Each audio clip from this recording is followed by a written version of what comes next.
Dejo a Carolina Goich para que nos dé la bienvenida y el marco general, que es la directora ejecutiva de la Fundación Foro Nacional de Cáncer. Adelante, Carolina.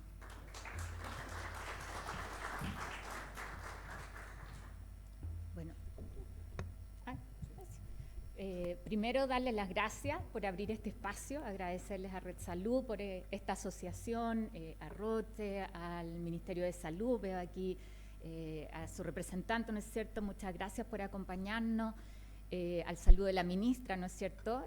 En eso yo quiero destacar, y lo voy a hacer durante la presentación, lo que hemos venido haciendo en política pública, no es la primera vez que nos encontramos. Quiero agradecerles a las periodistas mujeres, al Círculo y también a las periodistas científicas, a las y los, ¿no? Porque creo que es súper importante darse el espacio para poner estos temas, ¿no? Uno dice desde la mirada más gremial o desde el tema científico tendemos a hablar de otros, ¿no? De los descubrimientos que hacen, cómo eso se posiciona en la agenda, pero pocas veces lo hacemos respecto de nuestra responsabilidad, ¿no? Hablamos para otros y es muy propio además del quehacer de los periodistas, ¿no? Ustedes reportean y tratan de motivar a otros o de transmitir mensajes, pero cómo eso se transmite hacia adentro, me parece que es el desafío que hoy día asumen con este ciclo de seminarios y de encuentros, que lo que buscan es que, oye, ¿cómo estamos por casa? ¿No? Y creo que ese es quizás el principal desafío, el principal mensaje. Quizás si hiciéramos aquí mismo en este establecimiento el chequeo de cuántas mujeres tienen el PAP al día, o el test del BPH, o la mamografía, uno de repente se lleva sorpresa, ¿no? Voy a poner mi caso para no echar al agua a nadie. Nos pasó hace 2 años en el Congreso Nacional, trabajamos junto con el sindicato para el mes de octubre y llevamos un mamógrafo móvil y la idea era hacerlo más bien simbólico, ¿no? Y con eso motivar también a la población a hacer su mamografía. Y nos llevamos sorpresa de profesionales que estaban hacía mucho tiempo trabajando dentro de la edad donde tú tienes acceso gratuito y que no se lo habían hecho hacía mucho tiempo, ¿no? Entonces, por eso yo parto transmitiéndoles eso. A veces miramos más allá, ¿no es cierto?, en la otra esquina o en la otra vereda. El mensaje es, partamos mirando aquí alrededor, cómo estamos por casa, ¿no?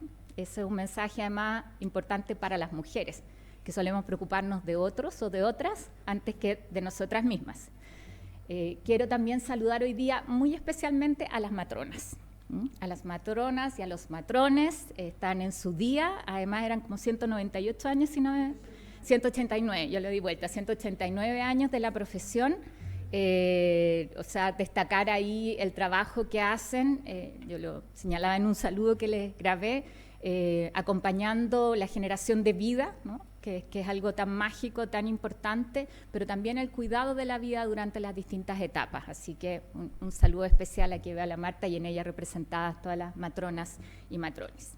Hoy, a mí me pidieron que como Foro Nacional del Cáncer les hiciera una presentación. Probablemente para muchos de los que están acá estos datos son conocidos, algunas láminas puede que se las estén repitiendo, pero nos permiten marcar esta conversación y saludar también a quienes están conectadas desde regiones, ¿no? Sí, que creo que es súper importante, o sea, que el esfuerzo en que este mensaje, ¿no es cierto?, de prevención y de hacernos cargo, no solamente quede aquí en Santiago o en esta sala, sino que se replique. Yo hablaba de un ciclo, lo dijo también Nancy, hoy día estamos haciendo esta invitación respecto a los cánceres en las mujeres, los cánceres femeninos, ¿no?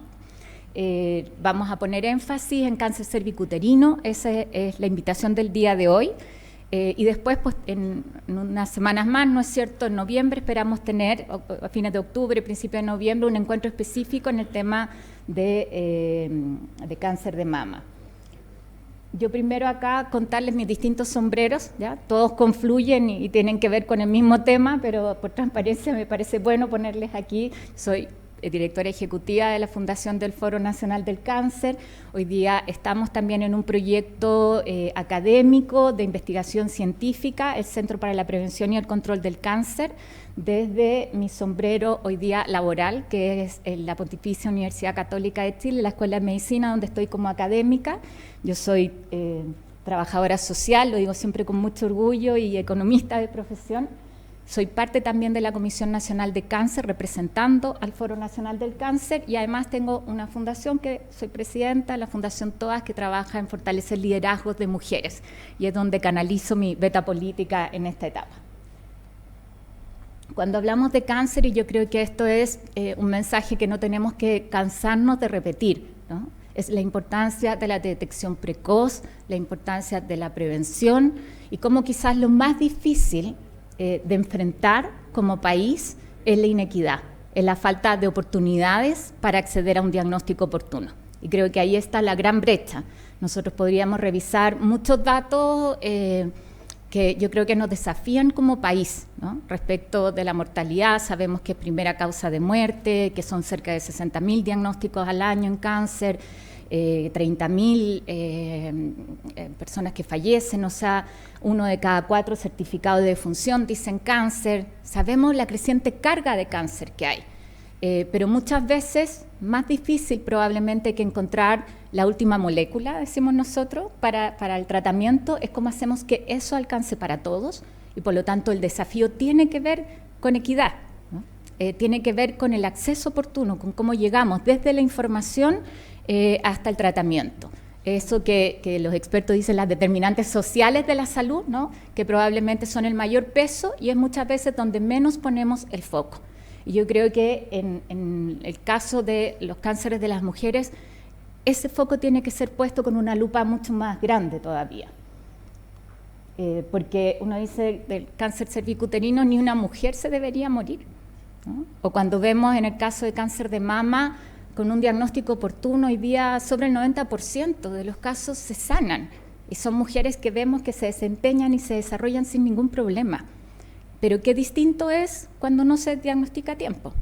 Entonces ahí está el desafío, y a pesar de que es un cáncer absolutamente prevenible, que tenemos las herramientas para ello, en Chile se mueren 2 mujeres diarias más o menos, ¿no es cierto?, de cáncer cervicuterino, y en el caso del cáncer de mama es un poquito más del doble.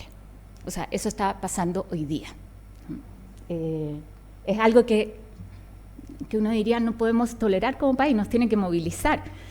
Nosotros, parte de las conversaciones cotidianas es un país que fue capaz de enfrentar el COVID como lo hicimos, ¿no? Y todos ustedes acá han sido parte de esos éxitos. Hoy día se termina la alerta sanitaria y decimos que bueno, vamos dejando atrás eso. Lo hicimos en enfermedades respiratorias también, pero ¿por qué en estos temas no nos activamos igual? Esa es una pregunta que yo siempre dejo abierta, porque teniendo el conocimiento, teniendo las capacidades, en nuestro personal de salud, ¿no es cierto?, la sensibilidad, cómo no, a todos nos importa, y sin embargo algo pasa, ¿no? Que esas herramientas no logran en la práctica rendir el resultado que esperaríamos. Acá tenemos los datos, estos son del 2020, de acuerdo al Globocan, y tenemos en casos nuevos de cáncer de cuello uterino, son 1.500 más o menos, de mama son 5.300, estos son de los cánceres con mayor incidencia en las mujeres, y también la cantidad de muertes. Y lo que llama la atención acá, si ven después el porcentaje, es como en el caso del cáncer cervicuterino tenemos un 53%, o sea, mata muchas más mujeres proporcionalmente que el cáncer de mama, que también mueren muchas más mujeres de las que deberían también por ese cáncer, ¿no? Vuelvo nuevamente a las etapas en que diagnosticamos, y aquí es este concepto de la ventana de oportunidad, que uno dice, oye, de repente te demoras un mes, me demoro 2 meses, y a cuántas les ha pasado que se le vence la orden médica, que pasaron los 3 meses y te dejaste estar. A veces esos 3 meses son el tiempo que marca la diferencia entre una etapa A1, ¿no? Es decir, 1A, 3B, aquí los especialistas después pueden discutir mucho más qué significa esto, pero en la práctica, dicho muy en simple, tiene que ver con la posibilidad de sobrevida, ¿no? Y diferencias que a veces pueden ser esos 4, 5 meses, 6 meses, o algo que nos duele es cuando hay garantías incumplidas por A, B o C. La ministra lo decía, nos sentimos muy orgullosos del sistema de garantías explícitas que tenemos en ambos cánceres. Sin embargo, a veces por distintos motivos, incluso en la pesquisa, no llegamos a tiempo. Y lo que se juega es la diferencia. O sea, si tú encuentras en una etapa primaria el cáncer, tienes una sobrevida de 97% a 2 años, de 95% a 5 años, y miren cómo baja en algo que podrían ser un par de meses después, ¿no es cierto?, a 64% o 46%, ¿no? Uno dice, esto no solo son cifras, sino que son vidas de mujeres. Entonces, ¿cómo nos movilizamos ahí? El impacto de la pandemia, yo traigo nuevamente estas cifras porque no sé si les pasa a ustedes, pero la pandemia fue como hace rato, ¿eh? Aquí quienes están en salud siguen manteniendo la mascarilla, nosotros en la universidad ya no la usamos, y pensamos cómo fuimos capaces de estar con mascarilla todo el día, y parece una historia de un libro que ya cerramos, ¿no? Pero el impacto de la pandemia en distintos aspectos se va a mantener por mucho tiempo, ¿no? Y estos datos que vimos de cómo se redujeron en un 42% las confirmaciones de diagnóstico de cáncer, o cómo disminuyeron las pruebas de diagnóstico, como en 1/3 el PAP, o bajamos en vacunaciones, eso vamos a ver, se recuperó rápidamente. O sea, todo esto tiene un impacto que no solamente va a ser en estos años, ¿no?, sino es como les pasa a los niños en los colegios. El no haber estado en el colegio para niños además pequeños o para los adolescentes es algo que los va a acompañar por mucho tiempo, y nos tenemos que hacer cargo de suplir eso, ¿no? No es algo que resolvamos en un año. Y nos pasa lo mismo con el retraso en cáncer. O sea, uno es ponernos al día en los diagnósticos que no se hicieron, o los exámenes que no se hicieron, los tratamientos que quizás quedaron suspendidos, pero tenemos, ¿no es cierto?, un aumento que es un poquito exponencial de cosas que quedan rezagadas. Porque además teníamos un natural aumento por factores de envejecimiento, ¿no es cierto?, de factores de riesgo, de hábitos difíciles de cambiar en población que, insisto, envejece. Decimos siempre eso es un éxito sanitario, pero nos trae aparejado otros problemas, ¿no?, que es, por ejemplo, el aumento de cáncer en la medida en que tú aumentas también en edad.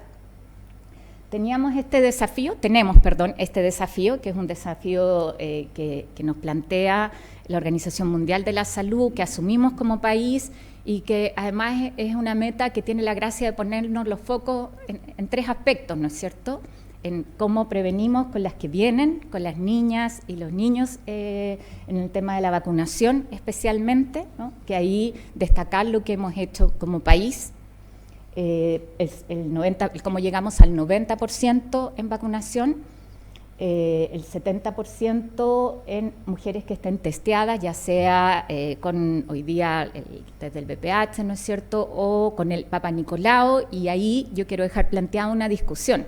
Yo hago un ejercicio, como yo no soy doctora, como no soy médico, entonces les pregunto, y esto es más desde mi mirada de trabajadora social, le pregunto muchas veces a los especialistas, bueno, uno u otro, ventaja o desventaja, es como chequeamos en terreno una discusión que pareciera estar ya resuelta desde el punto de vista más científico y de evidencia. Y sin embargo, uno ve que cuando vas a la consulta, ¿no?, o cuando tú le preguntas en terreno a la gente, no son tan claros esos mensajes, ¿ya? Y yo creo, pensando en este seminario, ahí hay un desafío. ¿Cómo transmitimos con claridad, certeza, desde la autoridad, ¿no es cierto?, hasta quienes están en el consultorio, a quienes atienden, a quienes les derivan, desde las organizaciones que informamos muchas veces o motivamos a las mujeres, con certeza, oye, aquí hay un método que es más simple, ¿no es cierto?, que es más accesible, que tienes que hacerte uno u otro, que se requiere. Creo que ahí hay un desafío, ¿no? Y cómo apoyamos también desde la sociedad civil en términos más amplios, muchas veces para la actualización de protocolos, y creo que ahí todavía hay un espacio de trabajo que quiero dejarles planteado para este seminario. Y después un 90% de mujeres que estén en tratamiento una vez diagnosticado el cáncer cervicuterino. Entonces, aquí de las cosas que nos sentimos súper orgullosos, me tocó además conocer esta historia, ¿no? Y creo que uno tiene que aplaudir cuando las cosas las hacemos bien y vemos la robustez de nuestro sistema en atención primaria, ¿no es cierto?, la autoridad sanitaria, cómo se trabaja en regiones. Nosotros incorporamos la vacunación en el año 2014 en niñas, y aquí hay el programa de vacunación de inmunización es algo, ¿no es cierto?, súper robusto, ¿no?, que funciona y que se ha podido recuperar además después de la pandemia.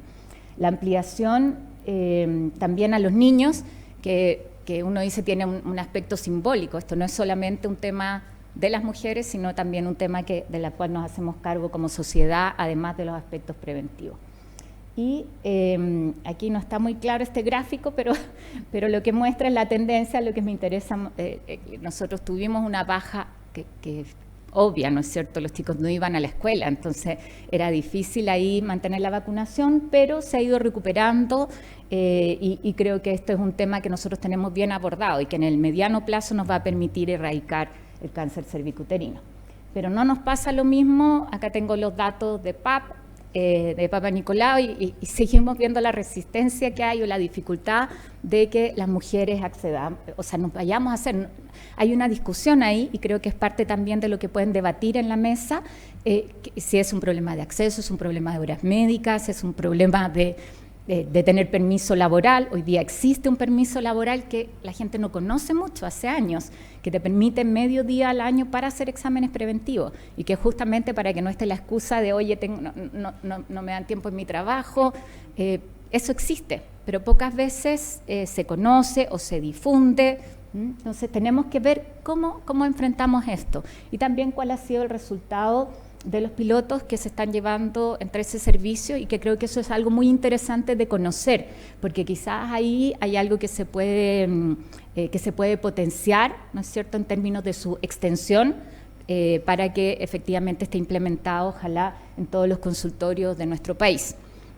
Temas como la autotoma, pensando además en sectores rurales. Creo que tenemos que ser capaces también de buscar distintas alternativas para poder aumentar esta cobertura que, como ven, sigue siendo súper baja, ¿no? Sigue siendo súper baja a pesar de que es algo muchas veces gratuito, de que está el consultorio.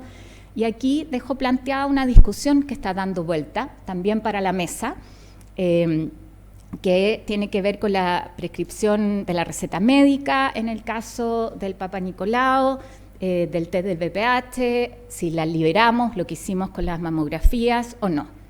Y yo creo que tiene que ver con identificar muy bien cuáles son las barreras. Y lo conversábamos antes de partir. A mí lo que me gustaría es que hubiera un sistema donde garanticemos que una mujer que tiene un resultado alterado se incorpore en el sistema.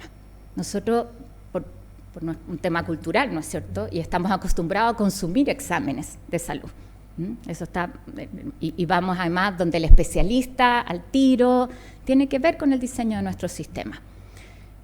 Pero lo importante, yo creo que en esto es, en el caso del cáncer cervicuterino o el cáncer de mama, nosotros tenemos un sistema de garantías. No es solamente una atención, no es solamente la garantía de la mamografía, ¿no es cierto?, en el examen de diagnóstico.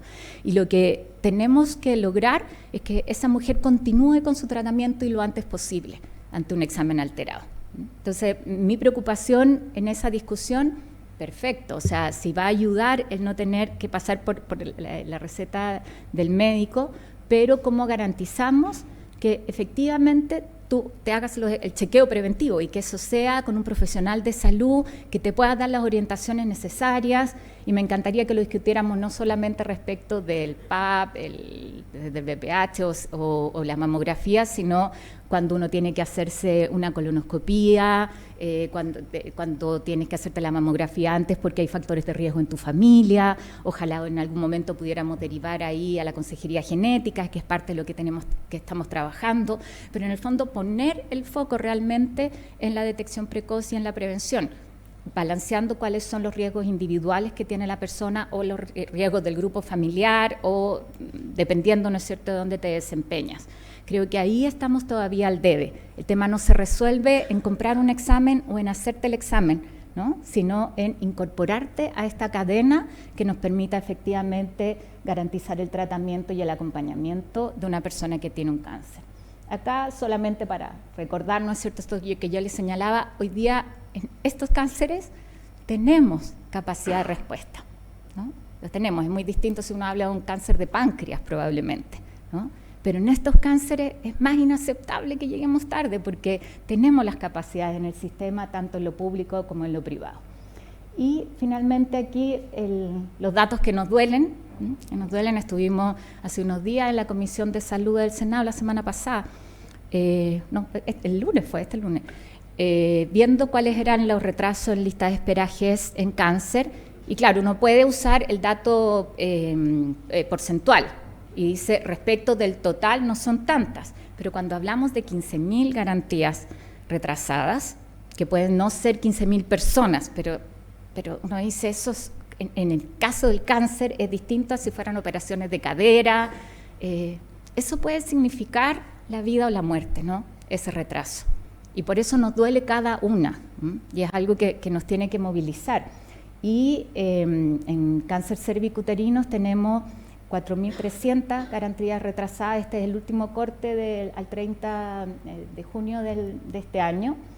Un promedio de días de retraso de 89, cuando no puse la mediana para no llenar de datos, pero en la mediana yo quiero reconocer que respecto a la presentación que hicimos a principio de año ha disminuido, ¿no? Y eso es importante, pero puse solo un tramo, habiendo 695 que están entre 180 días de retraso y 365 días.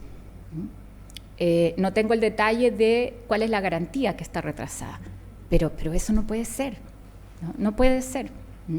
Y en particular, en este cáncer, y si ustedes ven de las garantías retrasadas, son 4 cánceres las que tienen el 77%, y ahí tenemos el caso del cáncer de mama y el cáncer cervicuterino. Entonces, esta tarea, uno diría, claro, le reclamamos a la autoridad siempre, pero no es solo una responsabilidad de la autoridad, es de la cadena completa, ¿no? ¿Cómo ayudamos a que estos números cambien? Y como cada uno pone su expertise, ¿no? Su capacidad. Algo que incentivamos mucho nosotros desde el día 1 en el Foro Nacional de Cáncer es la colaboración público-privada.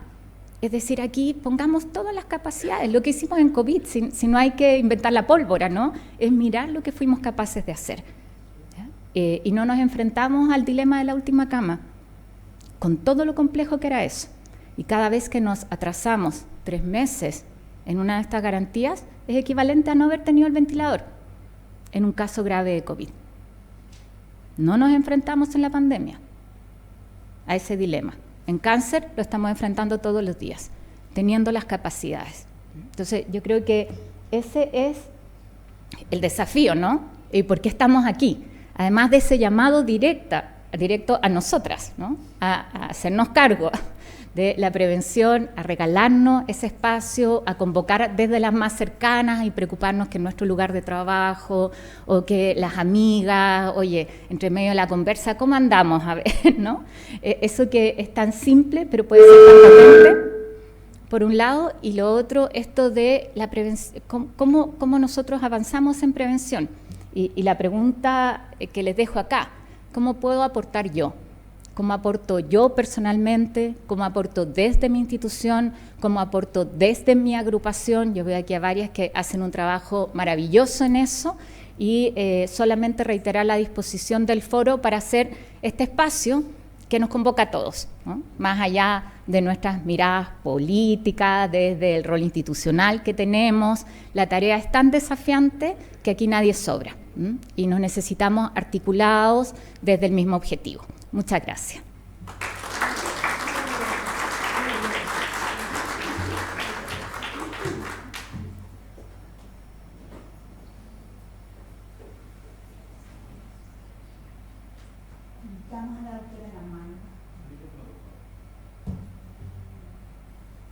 Invitamos ahora a nuestra anfitriona, la doctora Camargo, para que nos hable del tema. Adelante.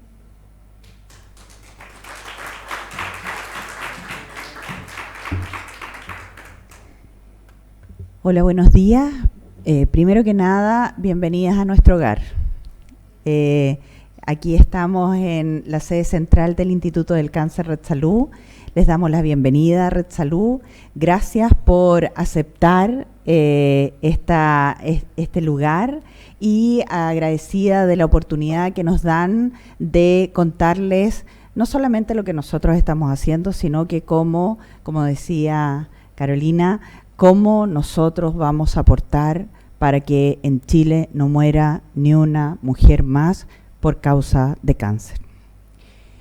Me presento, yo soy la doctora Claudia Camargo, soy médico internista, oncólogo médico y jefe del Departamento de Oncología de Red Salud y director médico del Instituto del Cáncer. Como lo veíamos recién, esto es impresentable. No podemos seguir con esto en un país como nosotros, un país que tiene una institucionalidad de salud pública y privada de la envergadura que tenemos. Y eso lo dimos cuenta con la pandemia. Fuimos el único país de Latinoamérica capaz de hacer esta unión y este desafío y llevarlo a cabo y que nuestros pacientes pudiéramos todos nosotros salir adelante. ¿Y por qué el cáncer es tan terrible? Bueno, porque miren, esta es la población, este es el numerito, aquí, ¿dónde hay? No hice todo mal. No hay para mostrar, no tiene, cosito. ¿Este? ¿Sí? ¿Este? No importa. ¿Ah? No hay nada, pero no importa. En esta lámina, ¿qué les quise mostrar? Les quise mostrar cuáles son los cánceres más frecuentes de mujeres. Estamos hablando que nuestras mujeres, nosotras, cualquiera de nosotras podría tener un cáncer de mama. Cualquiera de nosotras podría tener cáncer colorectal. Es algo que no visibilizamos y que tenemos que mirarlo. Cualquiera de nosotras podría tener cáncer de pulmón. Hemos empezado a fumar desde hace mucho tiempo. Nuestros niños fuman. Cualquiera de nosotras podría tener cáncer gástrico. Es algo que también tenemos que decir. Y por supuesto, cáncer cervicouterino, como lo hemos visto y las cifras que mostró Carolina. Pero no solamente está en Santiago, en la región metropolitana, sino que el cáncer está en todo nuestro país. Y no solamente estos que les estoy mostrando hoy día, que son más frecuentes en cada una de estas regiones, sino que el cáncer cervicouterino está en todo nuestro país, en todas estas regiones tenemos pacientes. Y miren esta lámina que les traje, a mí cuando la vi me impactó muchísimo, y miren lo que va a pasar si no hacemos nada. El Globocan lo que estima el número de muertes al 2040 si no hacemos nada, hombres y mujeres. En hombres, terrible, más del 95% de mortalidad, y en mujeres más del 65,7%. Por lo tanto, esto hay que tomarlo como una pandemia, nuestra nueva pandemia. Y no solamente eso, sino que además tenemos algo que se llama tasas de año de vida potencialmente perdido. ¿Qué significa? Significa que cuánto sufre o cuánto pierde la sociedad a consecuencia de la muerte de personas jóvenes. Y miren lo que pasa en mujeres. Es la segunda, por eso se los destaqué. En hombres es más terrible, pero y por eso es que va. Pero miren mujeres, la cantidad de años de vida perdidos, tanto en la región de Valparaíso, Higgins y en la región del Biobío hasta los lagos, es más. La tasa nacional es 1.600 y esa tasa de años de vida potencialmente perdidos en estas regiones es mayor. Y por esto, entonces, nosotros como Red Salud, que estamos a nivel nacional, dijimos, bueno, nosotros no podemos estar fuera de esto. Nosotros tenemos que estar presentes y hacer algo y una acción. Y el año pasado, en una ceremonia íntima, inauguramos esto, que es el Instituto del Cáncer Red Salud. ¿Y qué es el Instituto del Cáncer? Somos una red nacional. Estamos presentes en todo el país con nuestras clínicas. Nosotros tenemos clínicas propias, pero además con convenios con clínicas asociadas donde no estamos presentes. Y con todos nuestros centros médicos a nivel país, cuya sede central la tenemos en esta clínica porque teníamos que tener un lugar desde donde mirar y visibilizar. pero formamos parte de Red Salud y en poca mirada tenemos 9 clínicas, 33 centros médicos, 42 clínicas dentales. Hoy día hablábamos en el café de dental y oncología.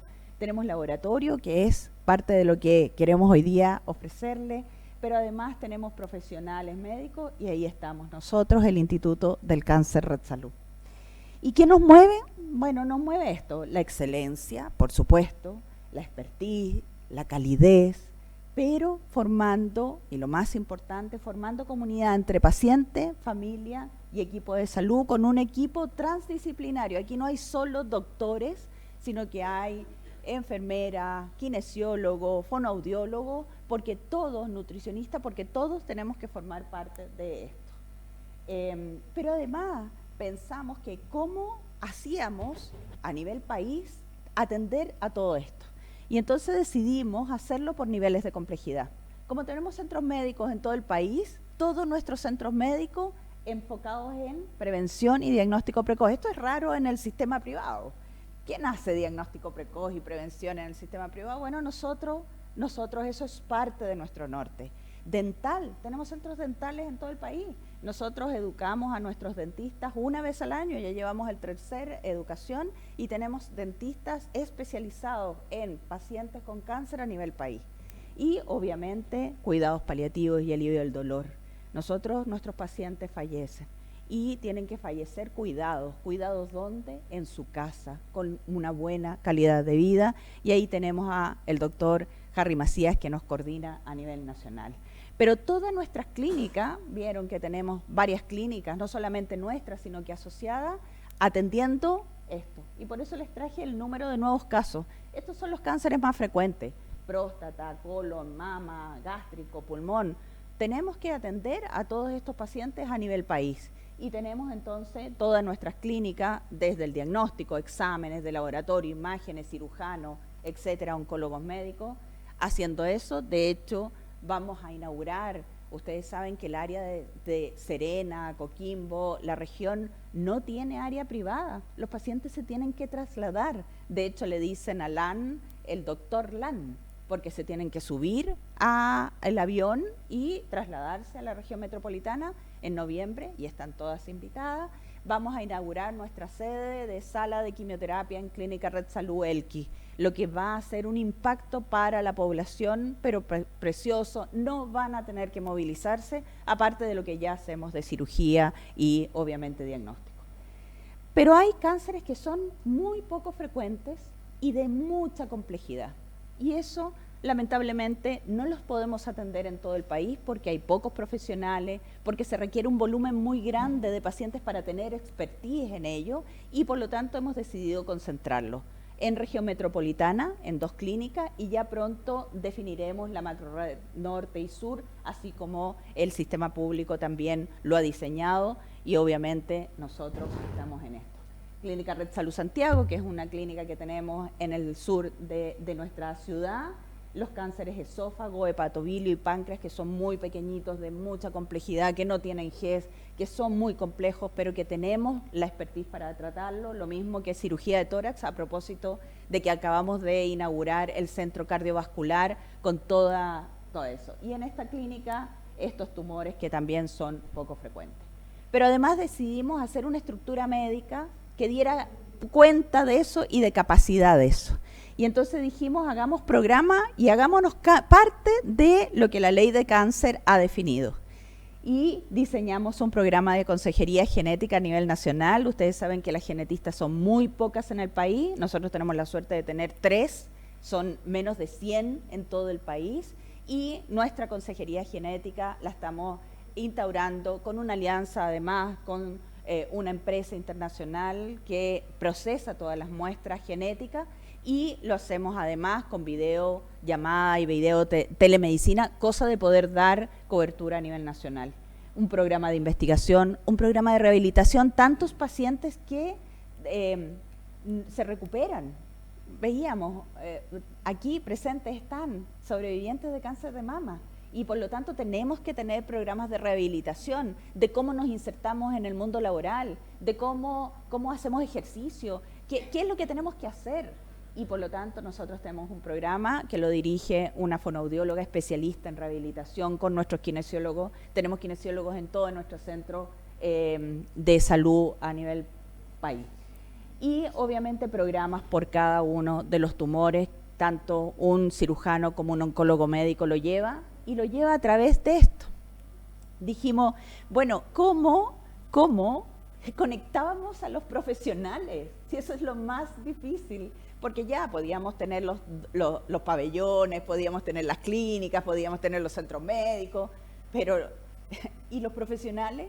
¿Cómo discuten un caso? Y bueno, vino la pandemia, nos tuvimos que encerrar y dijimos, bueno, ¿por qué si tenemos tecnología y hacemos ahora consultas vía, no hacemos comités oncológicos vía Meet? Y esta circular que es del Ministerio, que es el ordinario 271, dice algo que es precioso, que es todo paciente diagnosticado con una patología oncológica debe ser presentado en un comité oncológico antes de su primer tratamiento. Para aquellos casos en que el tratamiento quirúrgico constituye un acto diagnóstico y terapéutico, los pacientes deberán ser presentados con sus exámenes e imágenes al comité antes del procedimiento. Y esto, que no es un vinculante para el sistema privado del que yo represento, nosotros lo tomamos como algo importante. Y dijimos a todos nuestros cirujanos y médicos que se dedican que presentaran todos los casos antes de un tratamiento en nuestro comité. Y así nos vemos. Tenemos una plataforma, escribimos los casos y ahí nos juntamos. No necesitamos que estén con la cámara, basta con que se conecten, presenten su caso y discutimos, y hoy día conectamos por distintas especialidades a nivel país a médicos y profesionales, porque están los psicólogos, los kinesiólogos, el anatomopatólogo, desde Arica hasta Magallanes. Así que estamos nosotros muy contentos de que esto. ¿Y qué queremos? Bueno, nosotros queremos lo mismo que queremos todos.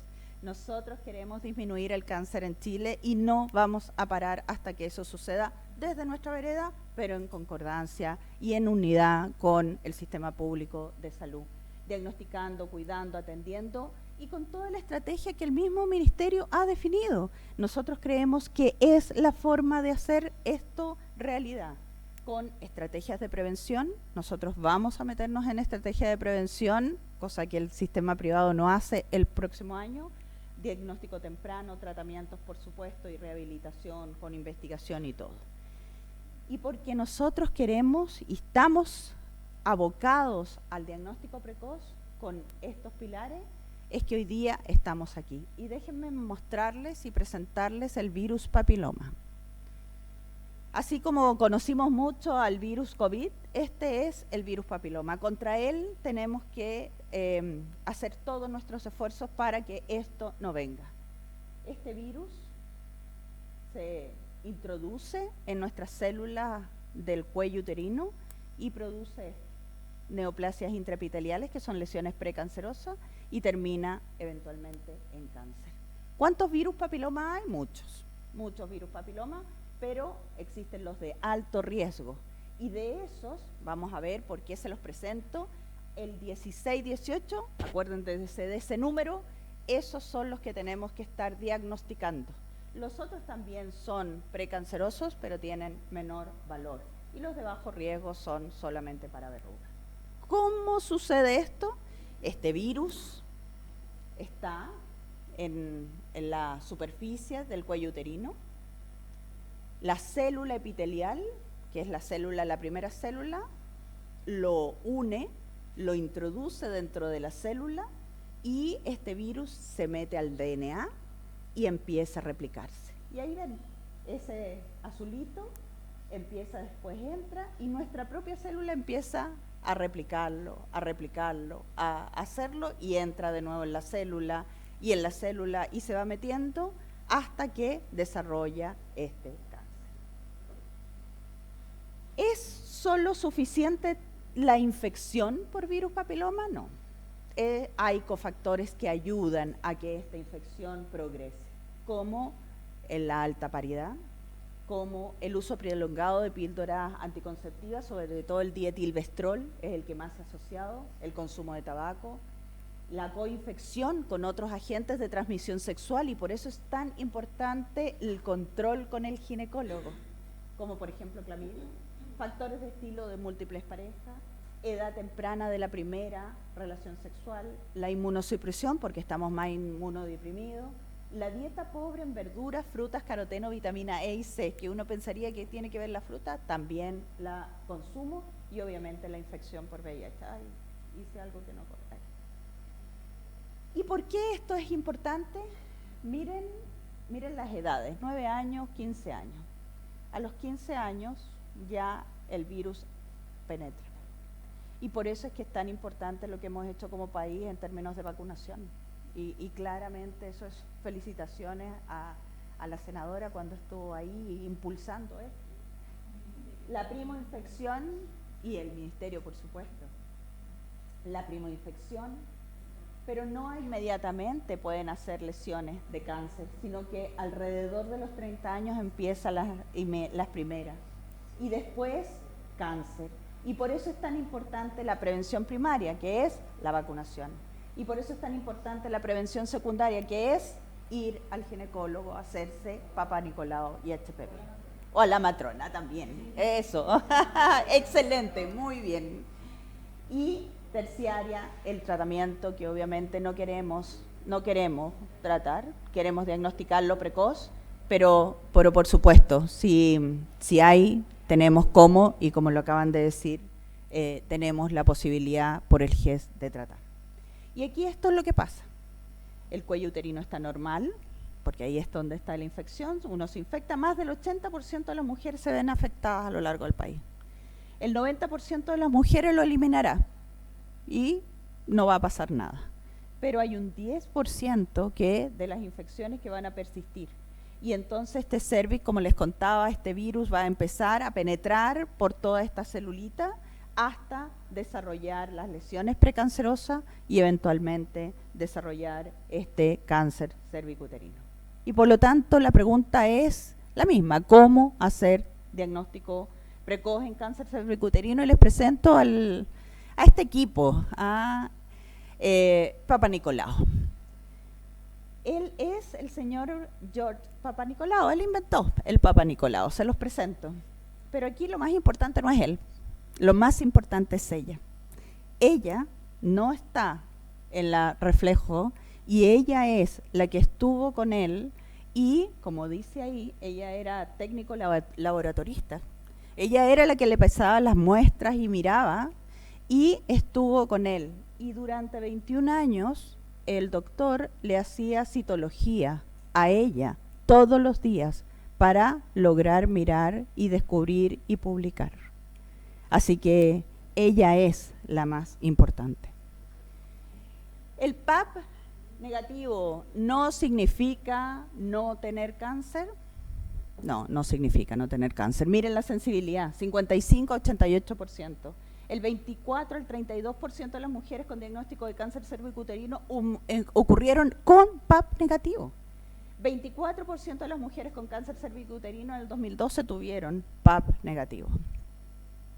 Y por lo tanto, con todo lo que yo les he comentado, aparece el test de VPH.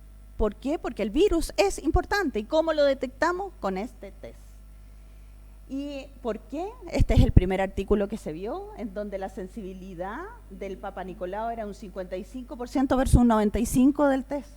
La especificidad muy parecida. Pero además, cuando hacíamos test, otorgaba una mayor protección de cáncer cervicuterino casi en un 70%.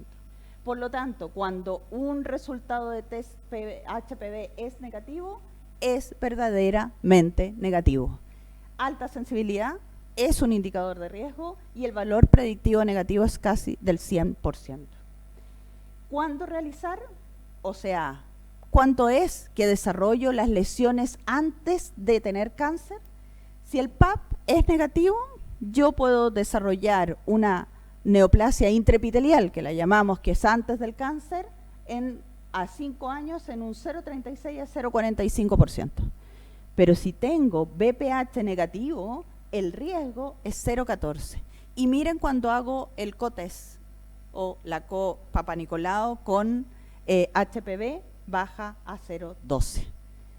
Por lo tanto, el mundo ha definido de la siguiente manera: a las mujeres entre 30 y 65 años, prueba citológica, ya sea test VPH único o el cotesteo con Papa Nicolau y HPV. Evidencia grado 1. A las mujeres menos de 21, mujeres más de 65, ahí está mal, con screening adecuado y con histerectomía, no hacer screening de cáncer cervicuterino. Y a las mujeres entre 21 y 28, con prueba citológica para cáncer cervicuterino, solo Papa Nicolau. Así que la indicación es 30 a 60 años, nosotros proporcionamos el cotesting porque tiene la mejor indicación. Y es lo que también el Ministerio ha definido. ¿Por qué? Y esto se los voy a adelantar. ¿Por qué no realizar en mujeres jóvenes? Por esto. Porque tiene una muy alta cantidad de VPH. Porque además no mejora en vida de año garantizado. Y además aumenta 400 la colposcopía, que les voy a comentar qué significa. ¿Y cómo lo hacemos? Bueno, lo hacemos con test. Estos test los tenemos nosotros en Red Salud, en nuestro laboratorio a nivel nacional. Es por PCR. Así que hoy día cualquier paciente desde Arica a Punta Arenas puede ir a nuestros centros médicos, y nuestros ginecólogos se lo pueden, y nuestras matronas, bien, lo aprendí, realizar. De hecho tenemos matronas en nuestro centro, sí. Y además quiero contarle, a propósito, que nuestro coordinadora nacional de todos nuestros centros médicos del Departamento de Ginecología es una matrona. ¿No? Bien, sí. Bueno, ¿qué diagnosticamos? Diagnosticamos los que yo les dije, pues, el 16 y el 18, que son los más importantes, y todos los otros los sumamos con AR. ¿Cómo lo hacemos? Ustedes, todas nosotras, las mujeres hemos pasado por ahí, los varones no. Nos sentamos en esta camilla, nos colocan este espéculo y así como nos toman una muestra en el cuello vaginal, también nos toman una muestra con este cepillito, y ese cepillo lo introducen en este líquido y ese líquido va a nuestro laboratorio central de PCR y ¿en cuántos días? En 3 días vamos a tener el resultado. ¿Qué pasa si el test me sale positivo?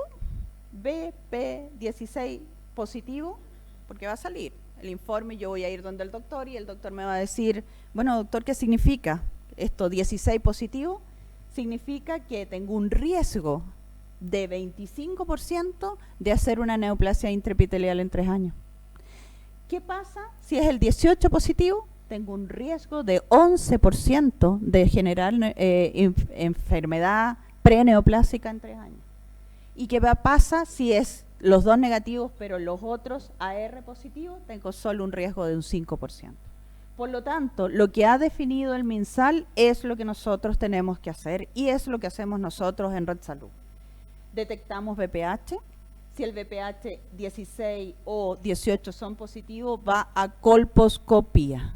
Médico, ginecólogo, colposcopio. Si el VPH es positivo y el PAP es positivo, va a colposcopía.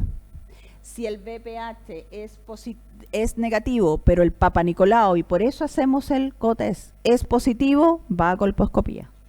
Y no va a colposcopía si es el VPH negativo y obviamente si es el PAP negativo.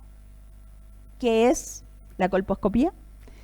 La colposcopía es un microscopio, donde se introduce, igual que colocan el espéculo, se introduce y mira las celulitas y puede determinar con mayor visión si efectivamente hay que ir ¿a qué? A un tratamiento.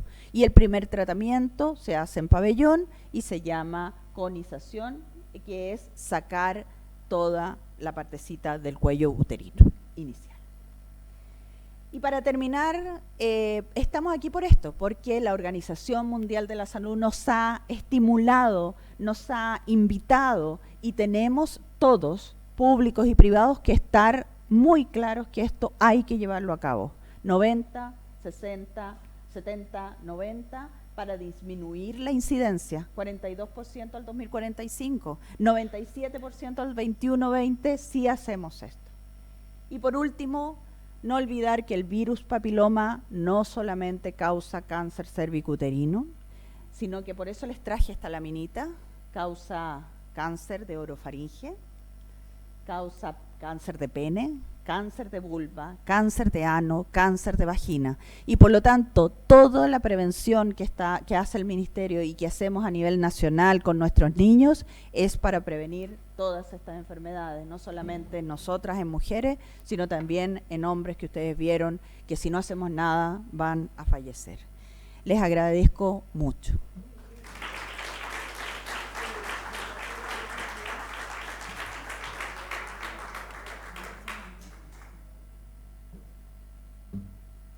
Bien, muchas gracias, doctora Camargo, después de estas dos brillantes presentaciones. ¿Ya? Me imagino que ya todos estarán súper conscientes de la importancia, del valor y la posibilidad de prevenir estas enfermedades, ¿no es cierto? Bueno, quiero aprovechar porque esto se han incorporado en algún momento y quiero saludar especialmente a Puri Gauni, la presidenta del Círculo de Periodistas, que es la otra organización que nos acompaña. Y tengo entendido que también se incorporó Patricia Ringo, que es la de la Asociación Nacional, recién electa Asociación Nacional de Periodistas, de Mujeres Periodistas. ¿Ya? Voy a tener que aprovechar la oportunidad porque Carolina tiene otras actividades importantes que realizar, así que le quiero agradecer especialmente, felicitar por su brillante presentación y muy clara de la situación de estas enfermedades y muchas gracias. Así que la despedimos, ¿ya? Con un fuerte aplauso. ¿Ya?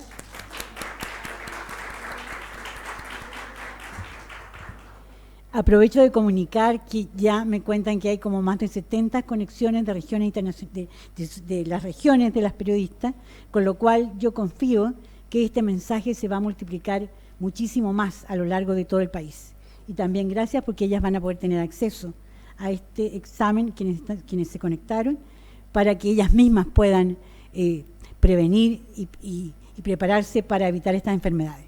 Y ahora nos toca otra parte importante, y voy a invitar especialmente a la doctora Ana María Ciudad para empezar, porque ella va a coordinar una mesa de debate que se llama, pero en realidad es de conversación, sobre el tema donde van a estar presentes las distintas instancias que se vinculan a este tema. Y la van a acompañar, si quiere, nos ayudan a poner las sillas, por favor, y acomodarlas, para que ya se puedan ir instalando. Le avisan a la gente de allá.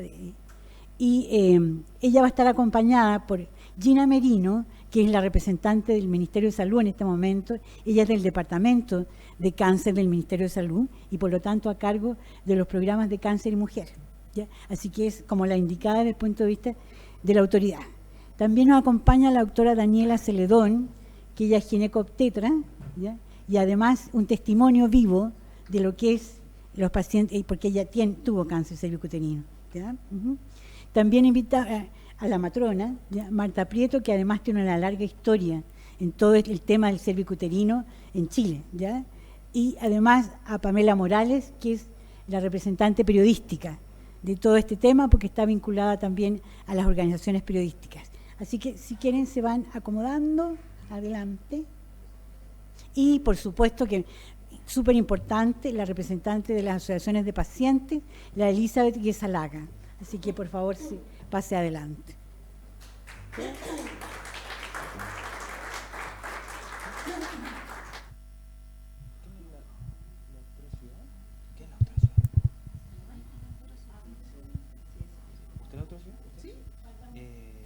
Tiene que llevar el debate. Sí. Yo voy a moderar ella y con ella vamos a imponer el tema. ¿Puede moderar desde la tercera? Ya. Ahí está bien. Ustedes pónganse ahí. Nosotros en un espacio.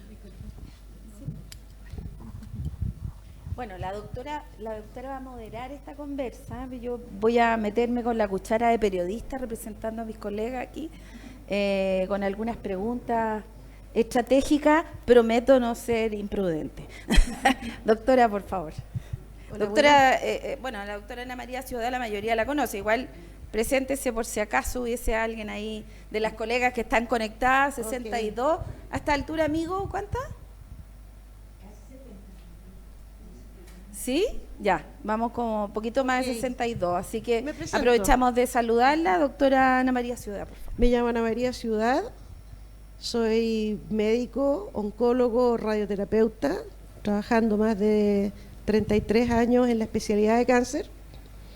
Estoy en el directorio del Foro Nacional de Cáncer, soy la directora de la Sociedad Chilena de Cancerología y también tengo un estrecho lazo con el servicio público. Actualmente soy el subdirector médico del Instituto Nacional del Cáncer y me gusta mucho cooperar con el Ministerio de Salud en la ardua tarea, en particular en el tema que nos convoca hoy día, en lo que es manejo de cáncer cérvico-uterino. Bueno, partamos, doctora. Espérate. Lo primero, Perdona, sí, solamente que yo nos creo va- que sería bueno que se presentaran. ¿sí? Marta Martita. Prieto, del Colegio de Matrona, igual de todas maneras para que ustedes las conozcan. Hola, buenos días, encantada de estar acá. Bueno, en esta oportunidad estoy representando al Colegio de Matrona. Yo soy, por supuesto, matrona, magíster en salud pública y diplomada en administración y gestión de servicios de salud, y estuve a cargo del programa en el Ministerio de Salud desde como 95, muchos años, hasta el 2013. Y actualmente soy miembro también de un grupo asesor de la RIN-SLACOM, que es un grupo de América Latina y el Caribe en el tema de cáncer. Y en esta oportunidad, bueno, vine encantada por la invitación de mis grandes amigas a este foro, así que encantada de colaborar. Muchas gracias, Martita. Buenos días, mi nombre es María Elizabeth Guesalaga, yo soy fundadora y presidenta de Fundación Mujeres por un Lazo, una asociación de pacientes y supervivientes de cáncer, orientada principalmente a cánceres femeninos o a los cánceres que más nos toca padecer a las mujeres. Soy ingeniero informático, nada que ver con el área de la salud. Además participamos o represento a mi fundación en un trabajo que estamos haciendo con la doctora Paulina Bravo, justamente para ver el impacto de los pacientes a la hora de la toma de decisiones en los tratamientos de cáncer, donde es muy importante el comité oncológico que comentaba la doctora recién. Participamos también como parte de la comisión organizadora del segundo Congreso de Mujeres con Cáncer de Mama que vamos a tener este año, y como representante en el Global Breast Cancer a nivel mundial que comienza ahora a operar en el año 2023-2024, así que nos sentimos muy privilegiadas de haber sido convidadas este día. Muchas gracias. Ina. Buen día, muchas gracias por la invitación, Pamela, por la organización, Nancy. Mi nombre es Gina Merino Pereira, me gusta decir mi segundo apellido para honrar a mi madre. Y también soy matrona, soy magíster en salud pública y actualmente me encuentro desarrollando el cargo de hace unos 5 o 6 años de referente técnico nacional de cáncer de la mujer en la Subsecretaría de Salud Pública. Por supuesto, yo coordino muchas acciones con todo el ministerio, no se trata todo de mí, sino que trabajo con muchas divisiones, pero hoy me toca entonces representar esta materia en este importante espacio que se está generando, ¿cierto?, con el Círculo de Mujeres Periodistas. Así que muchas gracias por la invitación. Muchas gracias a ti por estar también. Yo soy la doctora Daniela Celedón, soy ginecóloga, obstetra y magíster en menopausia y cirugía genital y paciente, sobreviviente gracias al test del papiloma, por eso también estoy acá como para contar mi experiencia. Así que lo que sirva, conversemos ahora para sacar algo bueno. Muchas gracias, devuélvale. Ah, no, tenemos uno, déjenlo acá, doctora. Doctora Ciudad, por favor. Ok. Antes que nada, quisiera, agradecer, es un privilegio estar con ustedes acá. El Foro Nacional de Cáncer logró poner sobre la mesa el tema del cáncer cérvico-uterino. Nosotros estábamos un poco envidiosos porque siempre todo se refiere al cáncer de mama, como si el cáncer cérvico-uterino fuera menos importante, y en realidad es importante. ¿Por qué? Si bien el cáncer es bien democrático y nos afecta a todos, el cáncer de cuello uterino afecta a las mujeres más vulnerables en general, si vamos a un análisis global, porque tiene claramente que ver con el estatus educacional y socioeconómico, digamos, que determina también cuál es el acceso, la educación, el tratamiento al que accede. Es así como los países que son muy subdesarrollados tienen tasas de índice de mortalidad muy altas y los países desarrollados no. Y nosotros como Latinoamérica siempre estamos en vías de desarrollo, y es hacia allá donde vamos. Lo otro que quiero hacer es destacar y preguntarle a Marta ¿cuál cree ella que son los hitos más importantes en cérvico-uterino? Porque no quiero presentarlo de manera trágica, como cuando uno ve cifras muy impactantes. Chile fue reconocido como uno de los 11 países de la OCDE que logró reducir la mortalidad de cáncer de cuello uterino de manera importantísima, ¿no? Por eso lo puede decir una persona que ve esto hace más de 30 años. Logró instalar una red nacional de tratamiento, instaurar la toma de muestras, instalar la vacuna para niñas y niños. Gina sabe desarrollar guías clínicas y guiar al país, porque el Ministerio de Salud no es solo para el área pública, es para la salud de todos los chilenos, público y privada, guías clínicas actualizadas, difusión de esta información. O sea, hay mucho que se ha hecho. Entonces yo quiero que tú destaques lo que crees que es más importante, que ha tenido impacto en cómo se maneja el cáncer de cuello uterino como un problema no individual, como un problema de salud pública. Bueno, algunas cosas tú ya las mencionaste. Hemos trabajado juntas también en el Ministerio por muchos años con Ana María, así que ella por supuesto que tiene una muy buena memoria al respecto. Pero si uno tuviera que destacar, por supuesto que yo creo que es el Programa Nacional de Cáncer, que nació en 1987. Eso es vital. Cuando uno sale fuera del país y ve países incluso muy cercanos y que pudieran tener incluso mejores recursos que nosotros, ellos no habían instalado ya en esa fecha un programa, y lo más importante, aparte de instalarlo, es mantenerlo, porque una cosa es ponerlo, y muchos de esos países incluso nos pidieron nuestras normativas programáticas para armar un programa en esos países, pero sin embargo escribieron el documento, digamos, y lo compartían, pero no mantenerlo. Yo creo que lo gran valioso de esto es la red que tenemos, y no porque yo hoy día sea el Día de la Matrona y porque esté representando al Colegio Matrona, tengo que destacar que un hito y una cosa muy importante es el trabajo en equipo que se constituyó entre las matronas, los ginecobstetras en ese minuto, y después los ginecólogos que se dedicaron al cáncer cervicuterino. Se estableció una Comisión Nacional de Cáncer Cervicuterino que coordinó por muchísimos años, a quien yo también aprovecho de saludar y recordar, al doctor Eugenio Suárez, y un grupo de ellos que aún sigue trabajando en eso. Se armó la comisión y se evaluaban todas las posibles políticas y todo lo que pudiera servir para reducir esta mortalidad. Por lo tanto, es importante eso, y por supuesto posteriormente lograr que esta patología fuera una de las 3 primeras que entró en GES. Si ustedes se fijan, esta entró, de hecho nosotros lo empezamos a trabajar en el 2003, el 2005 ya fue la primera patología de cáncer que ingresó a GES. Y la vacuna, por supuesto, un gran logro, que costó muchísimo convencer a todos los que tenían que ver en el Ministerio de Hacienda, que nos dieran los recursos. Y bueno, y todo el trabajo se ha venido haciendo, la incorporación de pilotos de test de BPH, también es otro paso. Sin embargo, hubo un tiempo, y se dejó de hacer también, se llevaban muy buenos registros. Teníamos reuniones anuales con todas las matronas, médicos y los citotecnólogos, que aquí muy bien los nombraron, porque aquí no se trabaja por un solo lado, digamos. Armar la red de laboratorio de citopatología también fue un gran hito, y destacado en América Latina y el Caribe por aquello. Y los anatomopatólogos que participan. Bueno, y todo el equipo. Armar un equipo yo creo que ha sido un hito, y mantenerlo en el tiempo. Está la red en todo el país de la unidad de patología cervical, que trabajan todas las matronas con los ginecólogos, que es donde se derivan todas las mujeres que son pesquisadas en los niveles primarios. También hay que destacar que el nivel primario es la matrona quien toma el Papa Nicolau y es la única profesional más capacitada en la atención primaria para la toma del Papa Nicolau, ya que la distribución de ginecólogos y ginecólogos especialistas, porque algunos ginecólogos son más obstetras, todos saben que se dedican a alguna de las líneas con más fuerza en la toma del Papa Nicolau de buena calidad, porque a veces un Papa Nicolau mal tomado también afecta, de verdad no sirve, todo lo contrario, afecta.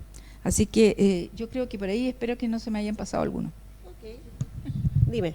Una pregunta inevitable desde la perspectiva periodística, ¿no? En este tema, doctora. Yo no sé si usted o Gina también. Ya tenemos el control o la disminución de cifras en cáncer cervicuterino. Tenemos las matronas fidelizadas en este tema. Efectivamente, las matronas, uno va a control, sobre todo en la red pública. Esto son súper camiseteadas con el tema de decirle a las pacientes, hágase, ¿se hizo su PAP? ¿Se lo ha hecho? No, sí. Lo que tenemos hoy día, sí, desde la perspectiva de los especialistas, es el debate hoy día en varios foros acerca de la efectividad del PAP. Que si bien es cierto, es una herramienta que tenemos hoy día, la gran pregunta hoy es, ¿sigue siendo efectivo? Hoy día estamos en un seminario donde efectivamente el test para el VPH es una herramienta hoy día de la que se está hablando y que pudiera eventualmente ser más efectiva. ¿Es más efectiva? Estamos a puerta de tener un cambio ahí en los programas sociales del Ministerio de Salud. La pregunta es creo que la persona más indicada para responder es nuestra ginecóloga acá. Indudablemente el test de Papa Nicolau, el test de VPH, se pueden hacer uno u otro dependiendo también de la disponibilidad del examen como cotest, pero es muy importante que ella resalte lo que se presentó acá, que es qué significa tener un examen negativo y cómo eso te da un espacio de tiempo muy importante para tener que hacer el próximo. Por favor, Daniela. Bueno, es súper importante lograr diferenciar lo que es un PAP y un test de papiloma. El Papa Nicolau es un examen citológico que efectivamente lo que ve es si es que el cuello ya tiene alguna alteración. Por lo tanto, para mí, como en mi opinión, es más tarde. El test del papiloma lo que ve es si tienes presente el virus que casi en un 100% va a generar este cáncer. Entonces, eso es llegar antes. Por lo tanto, hay que diferenciar. No es que uno es mejor como técnica que otro, sino que efectivamente el test del papiloma, si nosotros queremos llegar y ser mucho más precoz, el test del papiloma tiene ese resultado. El Papa Nicolau, nuestra estadística y lo que somos en el día de hoy, ajeno a que no todas las mujeres consultan en el tiempo, es lo que nos tiene en la estadística. Eso es lo que tenemos. Por lo tanto, lo que nosotros tenemos que mirar, y como se ha hecho en otros países y se ha hecho en Australia, es tratar de siempre guiar a la meta de la OMS, que es con el test del papiloma humano. Entonces, no es que uno se descarta por el otro como técnica, sino que si no tuviésemos el test del papiloma, tenemos el PAP. Pero sí tenemos falsos negativos. O sea, 30 mujeres de 100 van a tener un PAP negativo y va a haber una lesión, como en mi caso. En mi caso yo tenía todos mis PAP negativos, tenía un 16 positivo y ahí yo tenía un cáncer. 16 cepa, en la cepa del 16 VPH, es lo que hablaban 16. en el fondo de riesgo. Entonces, yo teniendo un 16, sabiendo mi riesgo, fue que yo seguí mirándolo. Pero si yo me quedo solo con un PAP, yo hoy día tendría otra historia, totalmente distinta. Entonces, Gina, me temo que la pregunta es para usted. ¿Qué pasa? ¿Qué pasa ahí? Efectivamente va a haber un cambio, seguimos con el PAP, con la fidelización de las matronas para hacerlo, o viene una, comillas, modernización de los protocolos de guías clínicas. Sí, yo creo que no es una pregunta tan sencilla de responder, porque lógicamente a partir de la presentación de la doctora Camargo, tenemos que ver en qué población estamos hablando, ¿cierto? En población menor de 30 años, el PAP sí es útil. El test de VPH finalmente va a crear una más preocupación, ¿cierto? Hay más falsos positivos, ¿cierto? Hay más derivación, más atochamiento de procedimientos diagnósticos. Entonces, en esa población sí se tiene que continuar haciendo el Papa Nicolau cada 3 años. Pero la población que es mayor de 30 años y si hay disponibilidad de un test, hay que realizar un test que va a conferir, ¿cierto?, mayor protección por más tiempo, de 3 pasamos a 5 años. Sin embargo, quiero ser justa con el PAP también. El PAP ha sido un examen importante, como dijo la doctora Ciudad, en permitir la reducción de la mortalidad. Nosotros cuando hablamos de una estrategia mundial de eliminación de cáncer cervicouterino, se habla una estrategia que apunte hacia un umbral de menos de 4 casos por cada 100.000. Y nosotros afortunadamente, y gracias al PAP, esto no es pensamiento mágico, ¿cierto?, nosotros tenemos en este momento una tasa de mortalidad ajustada por edad de 5 por cada 100.000, o sea, estamos muy cercanas a alcanzar ese umbral de la eliminación, y eso es gracias al PAP. Entonces también hay que darle la justa posición a un examen que ha sido importante, pero que en este momento, y dado toda lo personodependiente que puede resultar un examen, ¿cierto?, en el tema de la toma del examen, la lectura, la interpretación, es que este examen es útil en el contexto menor de 30 años, en que los recursos sean necesarios y también cuando las coberturas son más altas. Nosotros actualmente tenemos coberturas que son bajo el 50%, eso es un dolor que en el fondo tenemos los salubristas que nos dedicamos al tema de cáncer de la mujer. Probablemente un poco mayor que esas cifras que nosotros manejamos, porque ustedes bien deben conocer que muchas de nosotros podemos, por ejemplo, hacer FONASA y tomar un examen fuera de nuestro establecimiento y eso no reportarlo, y eso es una debilidad de nuestro sistema que finalmente no nos permite ver realmente cuánto es la cobertura. Eso es un paréntesis. Pero si tuviéramos coberturas mayores, o sea, cercanas al 70%, sería un buen examen porque podría impactar más aún en la mortalidad, dada que no es nuestra realidad, ¿cierto?, dado que tenemos algunos problemas también estructurales en nuestro sistema de salud, como son los sistemas de registro, es que tenemos que pensar a cuáles son estas tecnologías sanitarias que están disponibles, que otros países también la han probado, ¿cierto? Por ejemplo, como dijo la doctora, mencionó Australia, ¿cierto?, que es uno de los países pioneros en eliminar el cáncer cervicouterino como un problema de salud pública. Es que tenemos que apuntar hacia esa realización. Y es una transición, no es fácil. La instalación del Papa Nicolau probablemente llevó unos años de historia, ¿cierto?, de instalación, de una red de procesamiento, de capacitación, y luego que esto se incorporara a un régimen de garantía. El BPH es lo mismo, o sea, BPH se lleva instalando desde el año 2019, entre medio tuvimos una pandemia, que eso hizo que se retrasaran las cosas, pero esto también es un proceso de instalación, entonces mientras no existe una instalación real, el Papa Nicolau, si es que se dispone, hay que seguir haciéndolo en las mujeres y hay que seguir sensibilizando en esto. Entonces, por eso digo que no es fácil, porque no se puede ver las cosas aisladamente, estamos en un momento de transición y afortunadamente no hemos retrocedido con los servicios de salud que sí iniciamos la implementación en el año 2019, pero tenemos que dar el otro paso hacia los otros servicios y que eso depende, por supuesto, de personas que manejan la billetera fiscal y que por lo tanto nos pueden dar ciertas seguridades.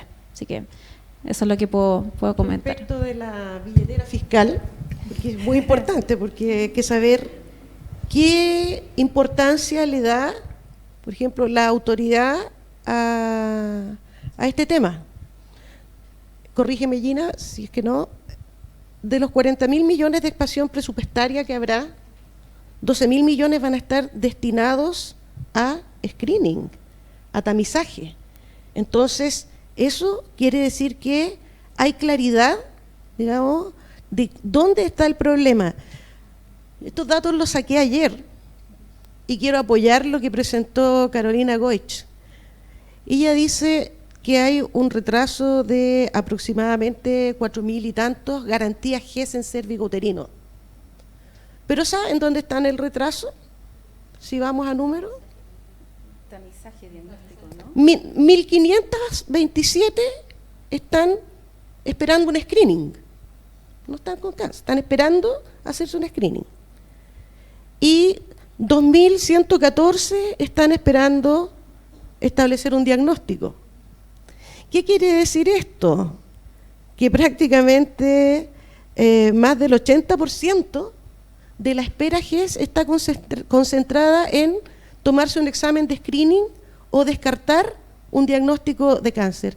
En realidad, eso habla de dónde está la debilidad. La debilidad está en la atención primaria, en lo que va primero, en la prevención, en la educación.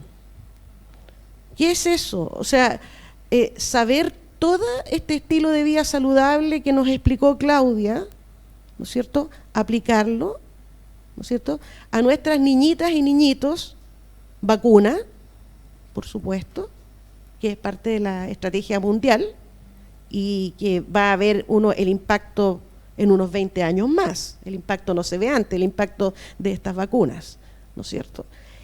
¿Qué otra cosa puede estar ocurriendo? ¿Por qué las pacientes no se hacen el examen? Les pregunto, de los APS o atención primaria en salud de todas las regiones, ¿cuánta gente está inscrita en los consultorios? Sí, porque uno saca los datos con la gente que está inscrita. ¿Cuánta gente no está inscrita, está cautiva y no conocemos ese número? ¿Quién maneja a los migrantes? Ese dato. La gente se traslada de regiones, hay extranjeros que ingresan. Aquí tenemos una persona que es ingeniero informático. ¿No te parece a ti que si tuviésemos georreferenciado, otro gallo cantaría? Por favor, quiero Bueno, nosotros en la Fundación el año pasado, en nuestro primer año de instalación, una de las primeras cosas que hicimos fue justamente hacer un pequeño estudio piloto en la comuna de Colina, donde en realidad trabajamos con unas matronas que son espectaculares, que están súper comprometidas, que trabajan horas extra, que inventan hasta de ir a la feria a tomar pap. No, realmente son increíbles.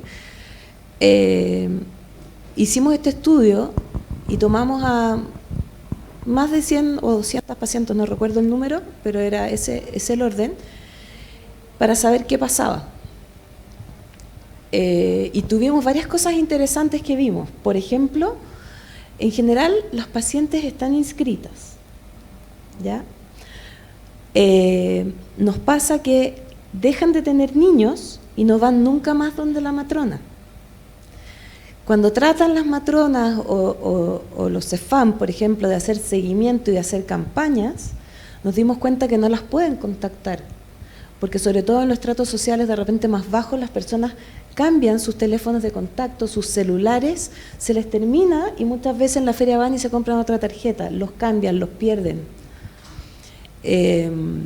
Identificamos también que había muchos problemas, por ejemplo, de transporte. Había ciertas partes de la comuna que son más alejadas que no tienen transporte o que tienen muy poquititos horarios. Entonces la señora dice, pero es que la micro para ir al centro o llegar al CEFAM pasa a las 9 de la mañana y a la 1 y me dan hora a las 12:30. Entonces no tengo cómo llegar.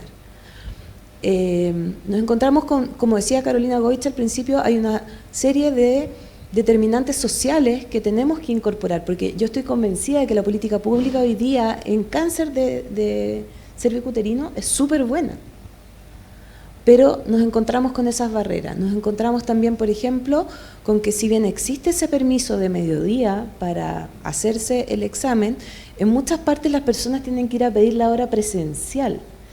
¿Y qué pasa? Hay mucha movilidad de la ciudad dormitorio o donde yo tengo mi CEFAM y donde yo trabajo.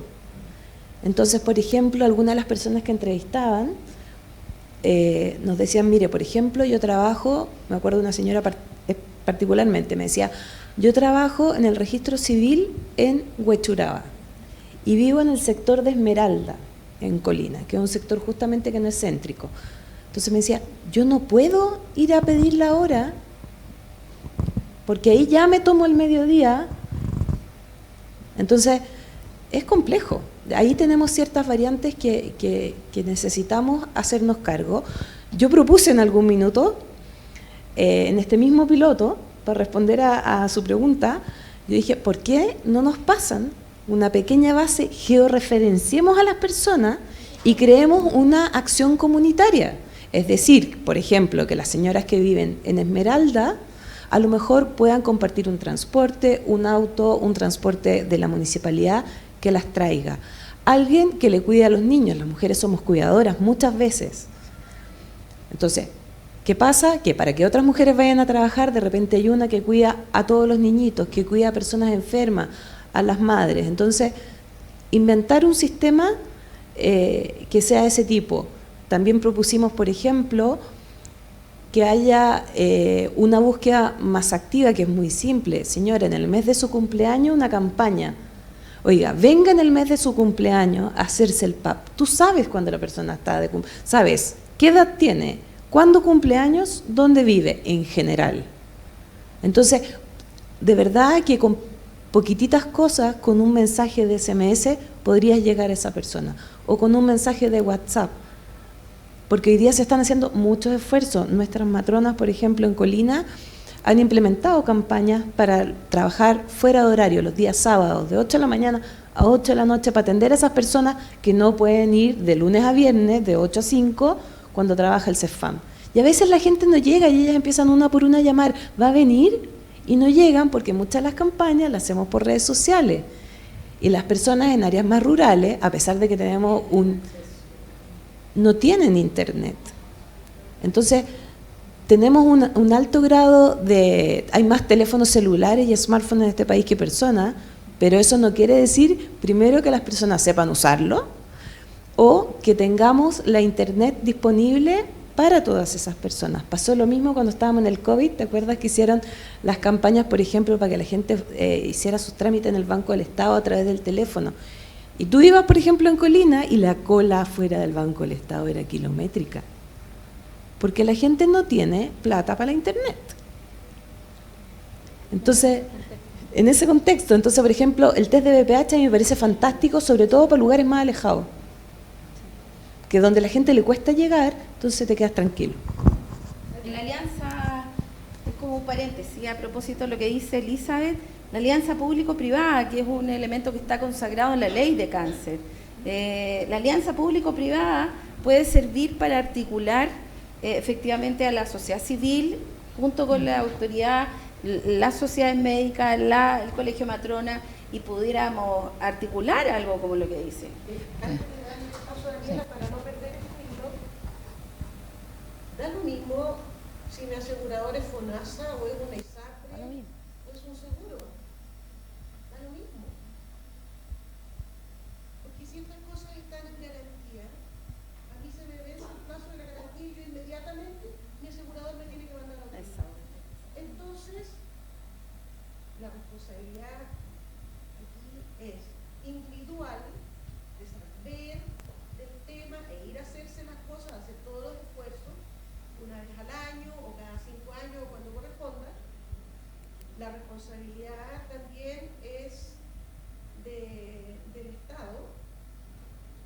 La responsabilidad también es del Estado en el sentido de que tiene que tener estas estrategias para cruzar bases de datos. Estamos en el 2023. Hasta 7 bases de datos puede cruzar y georreferenciar a la gente, y a quien no pueda venir, de verdad, porque hay gente que quiere que la vayan a buscar a la casa, a quien no puede venir, tiene que ver cómo llegar. Eso es muy interesante. Creo que la parte científica de cómo sería la solución para el manejo del cáncer de cuello uterino está bastante clara, está bastante normada. Hay experiencias de lugares que ya lo lograron y se sabe cómo llegar. Ahora, toda esta parte operativa no es menor. De hecho, cuando uno ve la lista de espera que hay, ¿dónde está concentrada? En 6 lugares, en 6 regiones del país. Y dentro de la metropolitana también en ciertas áreas del país. Okay. Y eso tiene que ver mucho con el problema de acceso, de disponibilidad de dispositivos médicos, etcétera.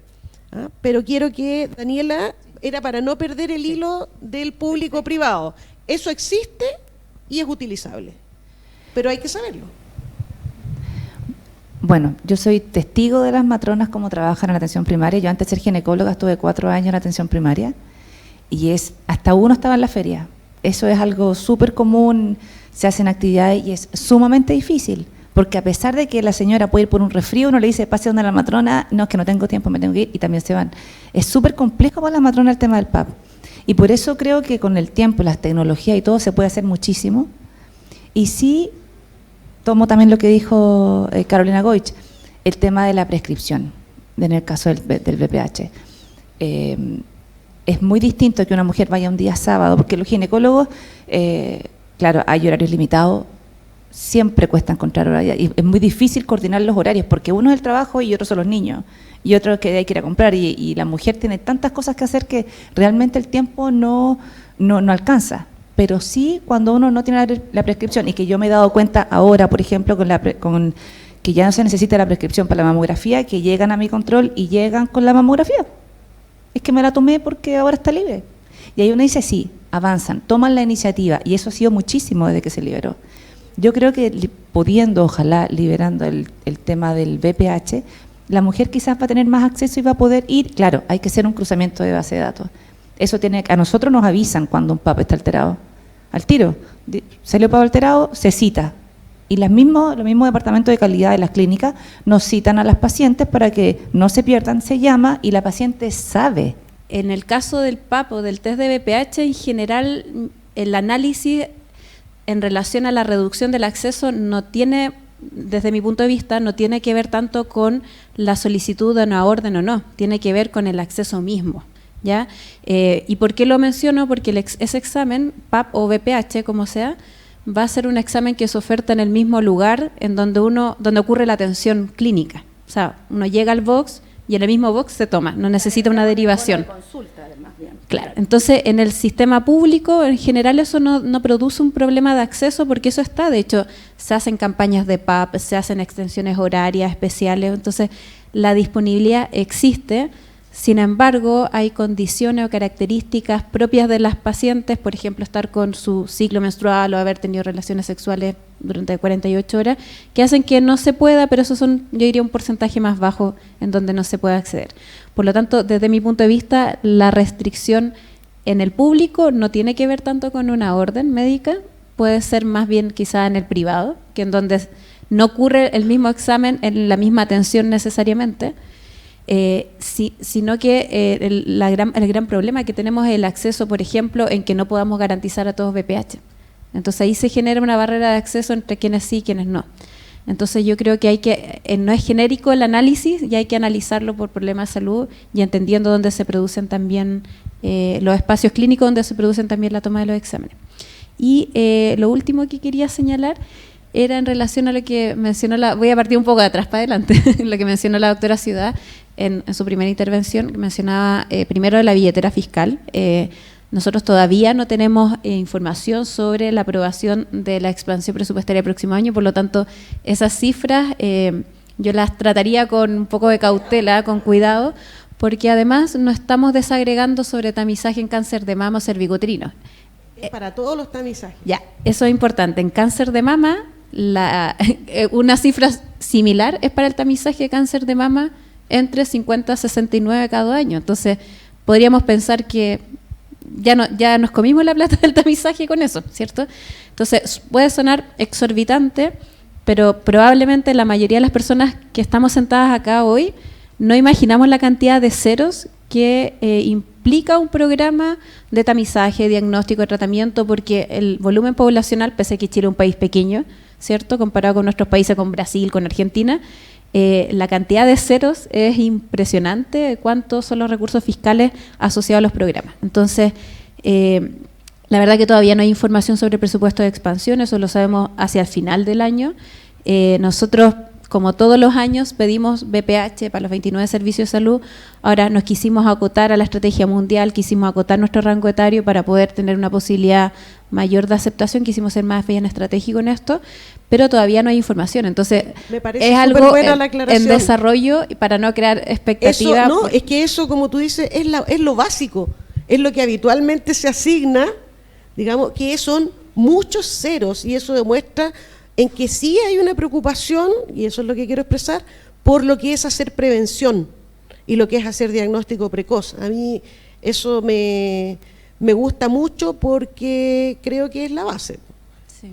Ahora, para continuar con lo que uno quiere que se lleve como mensaje la gente a la casa, que es lo importante que es prevenir, donde tenemos que tener un asunto de responsabilidad personal, hablar siempre con nuestras hijas, con nuestras amigas, poner el tema sobre la mesa, ¿no es cierto? Eso, ya estas instancias son importantes para poner el tema sobre la mesa y para también dimensionarlo en su justa medida. Creo que hay algo que es importante, que es hablar de lo que es la medicina preventiva. En muchas partes existe lo que se llama el EMPA, el examen de medicina preventiva, ¿no es cierto? Podrá quizás ser más completo, menos completo. Quiero preguntarte en qué va eso, y si ahora que cáncer es tan importante, dentro de los cuestionarios se piensa en algún momento ampliar este cuestionario. No basta preguntarle a una persona si hizo el PAP, se tomó una mamografía, fuma o no fuma. Eso es demasiado pobre para un examen de medicina preventiva. Claro que es para gran cantidad de población, pero pienso que hay que ampliarlo. O sea, hay muchas otras cosas que te permiten detectar cáncer gástrico, cánceres pulmonares, cánceres de próstata, y quizás hacer un poquito más fino, va a haber que incorporarlo del VPH, ¿no es cierto?, al examen de medicina preventiva dentro de las consultas, al menos por ahora en población de riesgo, al menos en población de riesgo. Eso es ya un tema... Bueno, sí, yo te había pedido justamente que mencionáramos el examen de medicina preventiva, porque creo que definitivamente la gente no está informada que tiene ese derecho, y eso es para el público y el privado. Por supuesto que quisiéramos que se incorporaran más cánceres, se incorporan varias otras cosas, pero otros cánceres, pero por el momento lo que está incorporado en el examen de medicina preventiva, y todos ustedes tienen derecho, las mujeres de 25 a 64 años, a hacerse un Papá Nicolau gratis en su ISAPRE, por supuesto en el sistema público ni que hablar, porque está ahí disponible siempre, pero en el sistema privado, y no hay llamados de su ISAPRE, porque yo creo que algunos recursos tienen para poder mandar un mensaje y invitarme a mí, a la que tenga la edad, a tomarse el Papá Nicolau cada 3 años. Entonces, está ese, ustedes debieran entrar, los que no sabían, a la página, y para que se lleven este mensaje a su hermana, tía, todos los conocidas, y pedir el examen de medicina preventiva, que incluye, como le decía, el Papá Nicolau, y además una mamografía a mujeres de 50 hasta el minuto 50 a 59 años, siempre nosotros esperamos que fuera hasta 69, pero por el momento está solo hasta los 59 años, esa mamografía, y también es gratis, y tienen que pedirlo en su ISAPRE, y tienen que además fijarse quién hace los exámenes, porque... Un paréntesis, está súper bien, pero nosotros tenemos un problema que se nos presenta a partir de la interrupción que representó para nosotros como país la pandemia. Efectivamente, en las listas de espera hoy día el 77% de los problemas oncológicos están dados solo por 4 cánceres en general, no solo mujeres, sino que también varones: colorectal, gástrico, cervicuterino y mamas. Mamas, hablábamos del cervicuterino, 4.000 personas están como retrasadas con el tema del tamizaje, el diagnóstico para precisarlo, y tratamientos también. El tema de cáncer de mama también, 3.400 personas que tienen retrasado, digamos, son garantías GES. Exacto. Peor aún, porque efectivamente algunas tienen metástasis. El tema hoy día, eventualmente, porque son más de una garantía, a eso me refiero, que eventualmente tienen más de una garantía abierta para los efectos de atenderse. De tamizaje. Quizá ahí sería importante. Sí. Y a una persona se le pueden abrir más de una garantía simultánea. Doctora, pero en definitiva, ¿cuál es el mensaje? ¿Por qué se lo pregunto? Porque de las colegas que están ahí, ustedes hablaban recién, pucha, que nos costó que participaran, que se comprometieran, ni hablar, porque al menos la convencimos de que se conectaran, porque hay un tema preventivo. Las periodistas en general, por la falta de tiempo, son uno de los grupos que tiene mayor tasa de patologías de este tipo asociadas, porque no se controlan, no se controlan y tenemos que hacerlo. Entonces, en cáncer de mama, y yo quisiera que se explayaran ustedes, cáncer de mama es una patología que está aumentando, no sé si es una sensación ambiente o hay el triple negativo, además se disparó por alguna razón, Primera causa. factor ambiental, no sabemos bien, pero efectivamente hay un... o será porque la pandemia efectivamente nos retrasó todo este tema de chequeo preventivo. Sí, quizás, bueno, ahí contextualizando también dónde nos ubicamos en un conversatorio, ¿cierto? Un círculo de mujeres periodistas y que importantísima la labor que ustedes hacen. Entonces, cuando hablamos de cánceres, no son todos los mismos cánceres. En el caso de cáncer cervicuterino está todo súper identificado, los programas, cómo se produce, el tamizaje, etcétera. Pero en el caso de cáncer de mama es una entidad totalmente distinta, que tiene un componente hereditario que también va cobrando relevancia y que también acá, y por eso me quiero detener, que la labor fundamental de ustedes es transmitir, ¿cierto? Transmitir información, conocimiento, sensibilizar. Entonces, a mí me gustaría particularmente pedir en esta instancia que podamos hacer refuerzo en prevención y en promoción. Cuando hablamos de cáncer de mama, lamentablemente no tenemos tan identificado bien por qué sucede, pero sí hay determinados factores de riesgo que están súper estudiados y que se sabe cuánto incrementan el riesgo de desarrollar el cáncer de mama en una población promedio, no población que tiene mutación genética, etcétera, que eso es población aparte. Ya en la población promedio se sabe, por ejemplo, en nuestra sociedad, que en la última encuesta nacional de salud, el 75% de nuestra población tiene sobrepeso o obesidad. ¿Y alguna de ustedes podría llegar a pensar que el sobrepeso y la obesidad se relaciona con cáncer de mama? ¿Sí? Ya, pero porque ustedes están informadas y han empezado a cáncer. Es un sesgo, este es un lugar sesgado. Pero en general, si uno pregunta a la población, no se ve tan directa la relación como, por ejemplo, decir tabaco y cáncer de pulmón, que eso es súper evidente. Pero en el caso de cáncer de mama, hay mucho sobrepeso, mucha obesidad en nuestra población y lamentablemente está súper relacionado. El alcohol, tomar, por ejemplo, la cantidad de gramos de alcohol que tiene una copa de vino al día, por ejemplo, incrementa el riesgo de cáncer de mama varias veces, ¿cierto? Por lo menos 4 veces. Entonces, hay hartas cosas que tienen que ver con nuestra idiosincrasia, con nuestra composición como estructura, ¿cierto?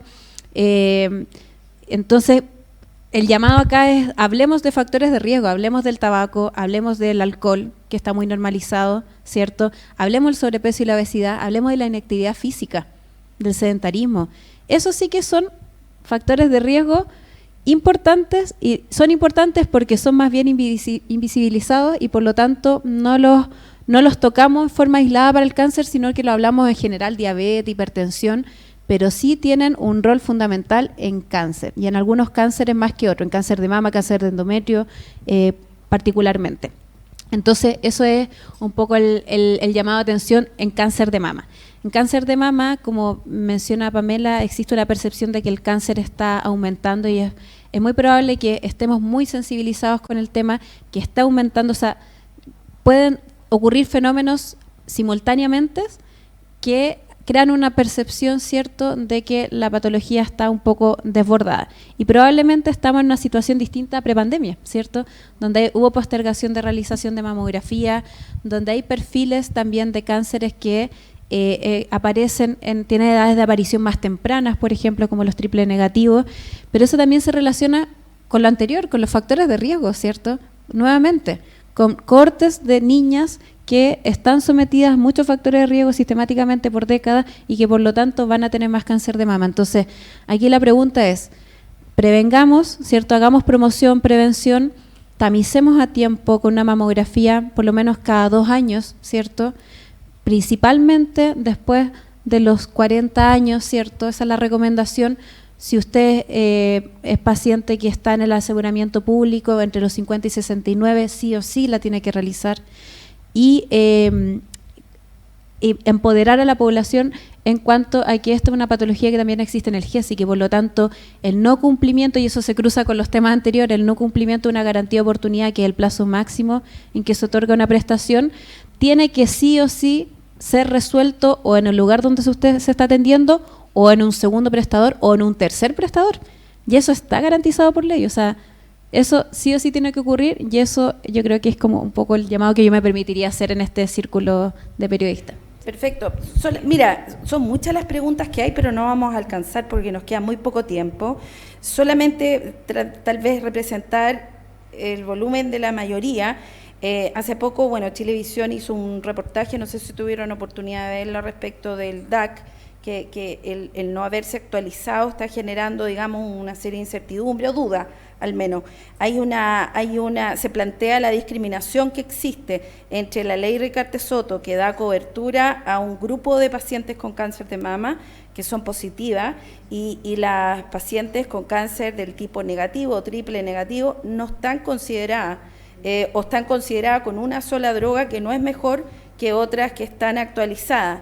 Entonces, se plantea la duda, ¿se va a corregir en algún momento? ¿Se está planteando actualizar el DAC en torno a este tipo de dudas, la discriminación que existe entre las pacientes que están cubiertas por la ley Ricarte Soto y las que no, de alguna manera, no tienen una herramienta terapéutica a la mano?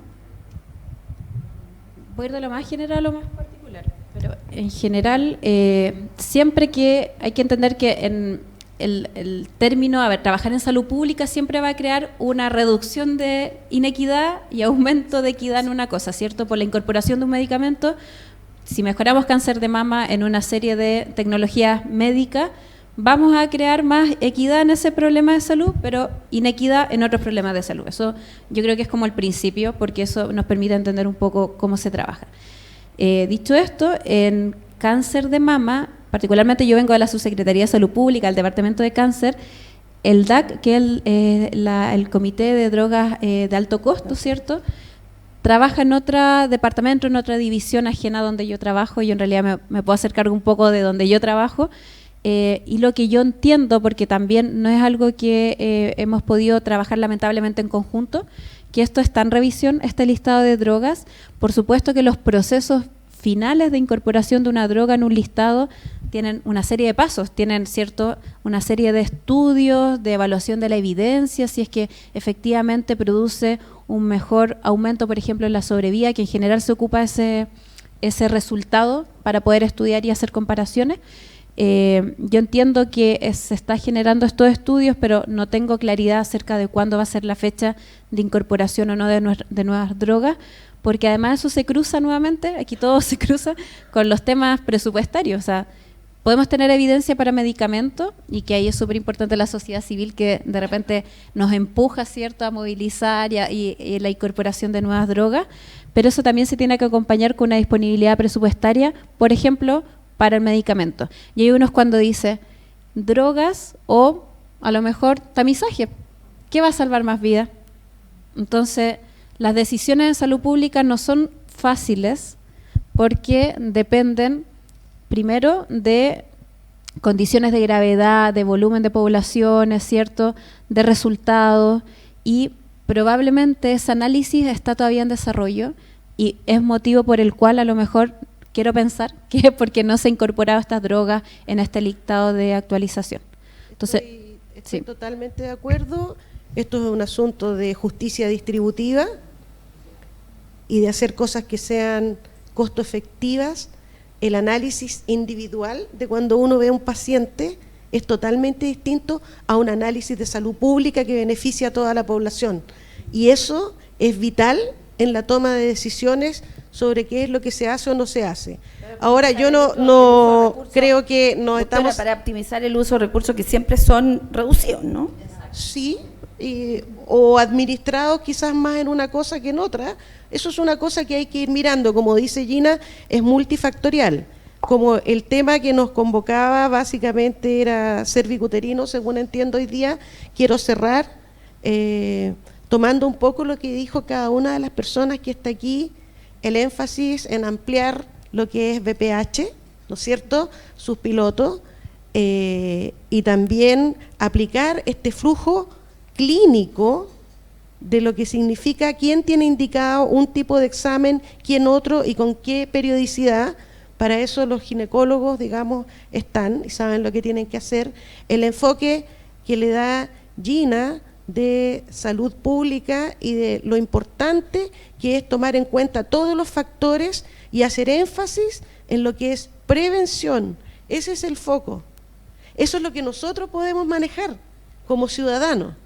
¿ah? Lo que hace la población civil, ¿no es cierto?, de movilizar, concientizar, descubrir cosas, hacer aportes grandes en lo que ellos pueden hacer para controlar cáncer, no solo cervicuterino, sino otro tipo de cánceres, donde ya entran muchos factores. Esto no es solo medicina, esto tiene que ver con lo presupuestario, con el Ministerio de Educación, entran todos en lo que es manejo de cáncer. Esto es multidisciplinario el enfoque. Lo que habla Marta de conocer también cuáles son las cosas a las cuales podemos acceder.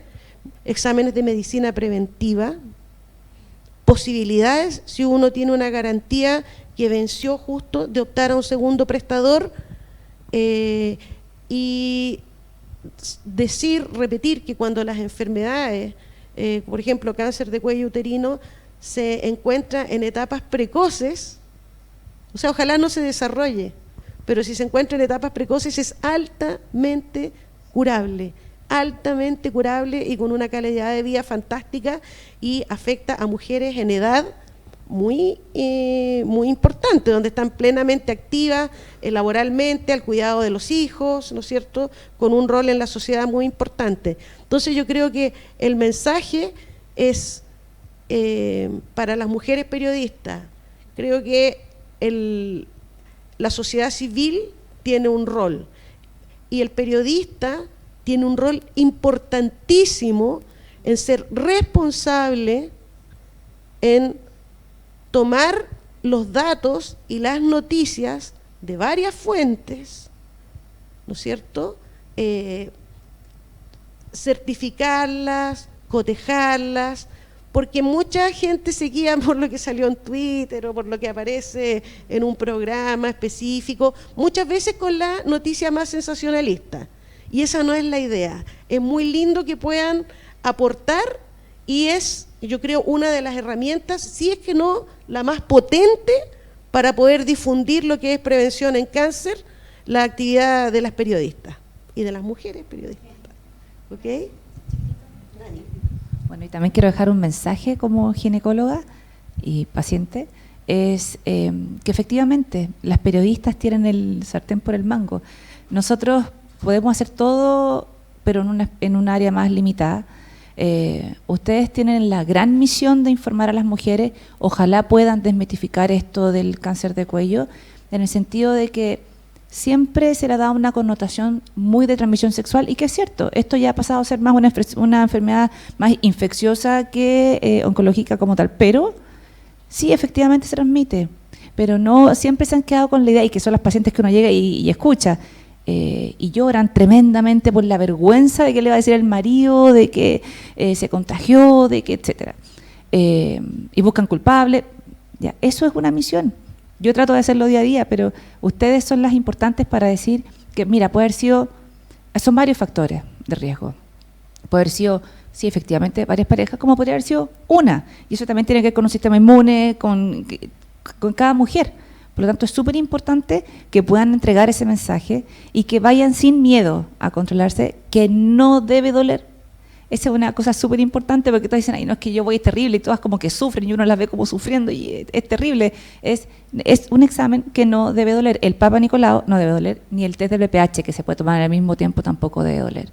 Entonces, son pequeñas cosas, como también recordar, no vayan con la menstruación, no tengan actividad sexual, porque van y se pierde la consulta. Entonces, son cosas súper básicas que ustedes también pueden transmitir, y que, insisto, tienen todo para que nosotras podamos avanzar. Es más difícil eso último que pidió antes, que las periodistas dejen de fumar. Pero en realidad yo creo que en realidad son muchas preguntas, solamente aprovechando que está con el micrófono, muy breve. ¿Cómo es la metodología del test de BPH? ¿Cómo se toma? Mira, es igual que el PAP. Efectivamente es con el mismo espéculo, en el mismo momento, uno puede tomar el PAP y puede tomar el test del papiloma. Perfecto. Lo mismo. Gina, pregunta, ¿el test de BPH está disponible en el sistema público? En forma parcial, no completamente.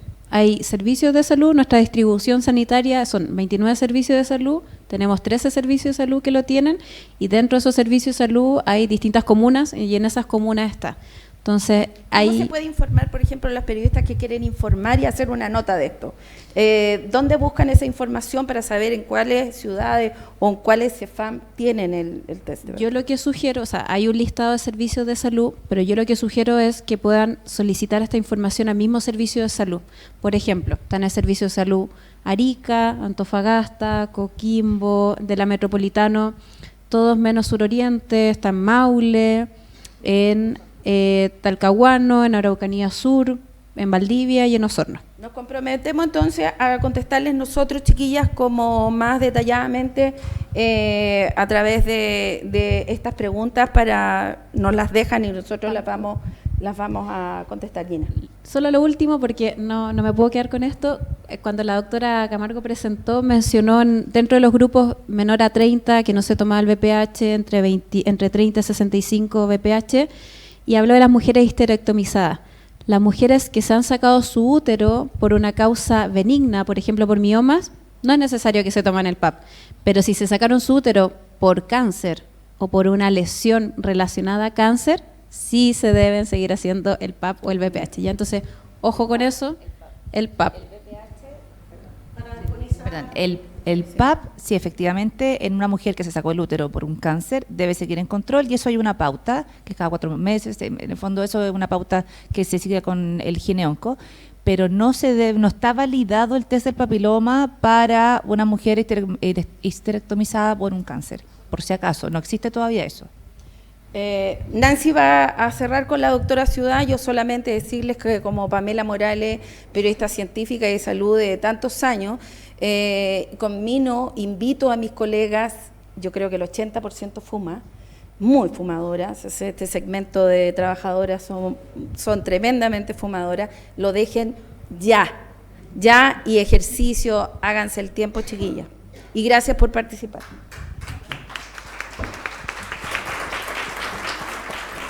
Bueno, llegó la hora. Ustedes saben que la tecnología a veces presiona, porque la verdad yo creo que seguiríamos hablando, y además surgieron muchas preguntas también desde regiones que vamos a tratar de seguir contestándolas o refiriéndolas a quien corresponda para que las conteste adecuadamente, porque ustedes saben que en el ejercicio de prensa, y lo mencionaron acá y eso quiero destacar, es súper importante elegir las fuentes y las fuentes adecuadas, porque nosotros tenemos la responsabilidad casi de educar, aunque no lo creamos, pero a nosotros a veces nos creen más que a otros medios. Y en ese sentido, por lo tanto, tenemos que asumir responsablemente esa tarea. Les tengo que agradecer, especialmente a Red Salud que nos haya acogido ahora, y a todas las invitadas y a quienes hemos tenido un panel de lujo, de verdad, ya para que nos pueda informar. Doctora Ciudad, si usted quiere, se puede despedir.